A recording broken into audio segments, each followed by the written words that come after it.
La afirmación de que el creyente es más feliz que el no creyente porque el primero lo acompaña a la esperanza de una vida futura, ¿le parece congruente? No, porque junto a la esperanza de la vida futura le acompaña el miedo a la vida futura. ¿Qué tal que meto la pata y no me enteré ni cómo meto la pata y acabo en el infierno chamuscándome para el resto de la eternidad? ¿Qué tal que Dios me castiga? Ese miedo es aterrador.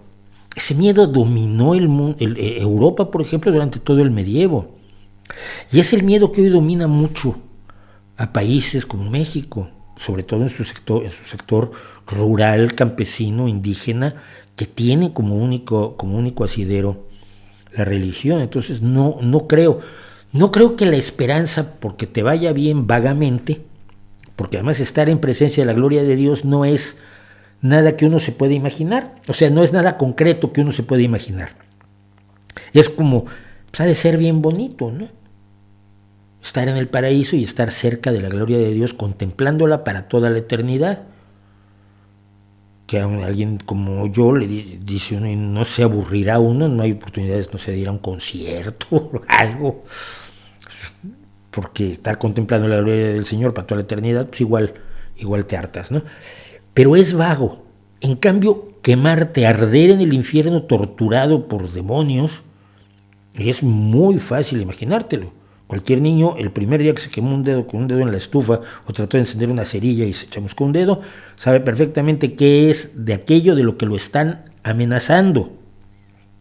Lo sabe perfectamente. Es muy concreto el castigo que te ofrece la Iglesia Católica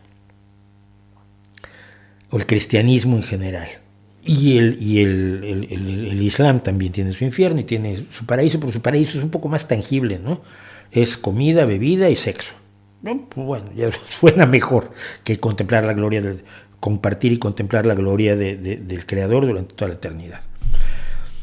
Entonces, yo creo que el miedo a lo más concreto es mucho peor, mucho más atenazador que la esperanza de, bueno, igual me salvo, ¿no? ¿Qué tengo que hacer para salvarme? Hay que matar infieles. Bueno, vamos a matar infieles a ver si me salvo. Oye, es que hay que quemar herejes. Pues quememos herejes a ver si me salvo. Hay que callar cuando los curas hacen barbaridades porque ellos son los representantes de Dios. Ay, pues callemos porque los curas están haciendo barbaridades, pero son los representantes de Dios. No creo que ese miedo sea equilibrado con la esperanza de una vida posterior.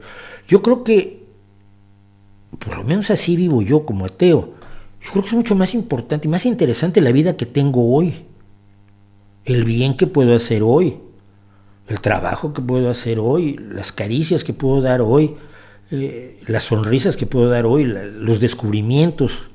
Ayer, por ejemplo, descubrí ahí una gran cantante de rock que se llama Amy Montgomery, que no tenía yo idea que existiera. Tiene 23 años, tampoco, pero ya tenía algún trabajo desde los 19 y yo nunca me había enterado que existiera.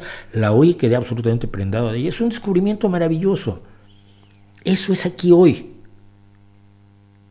A mí se me hace mucho más valioso conseguir la justicia hoy, no la justicia eterna. Conseguir el castigo para los malvados hoy y parar a los malvados hoy y no decir, bueno, ya Dios los castigará otro día. Yo siento que en ese sentido, al contemplar y al tener claro que mi vida tiene un límite, me guste o no, me hace valorar cada momento de una manera mucho más intensa y mucho más plena. Porque estoy viviendo el hoy, no soñando en el mañana. En un mañana que además será posterior a que ya no pueda yo tener ninguna de las cosas maravillosas y espectaculares que me da la vida todos los días en el mundo real en el que vivo. Música, arte, amistad, compañerismo, momentos de justicia maravillosa y de logros científicos y tecnológicos que nos permiten entender el universo a nuestro alrededor. Y todo eso lo estoy viviendo hoy.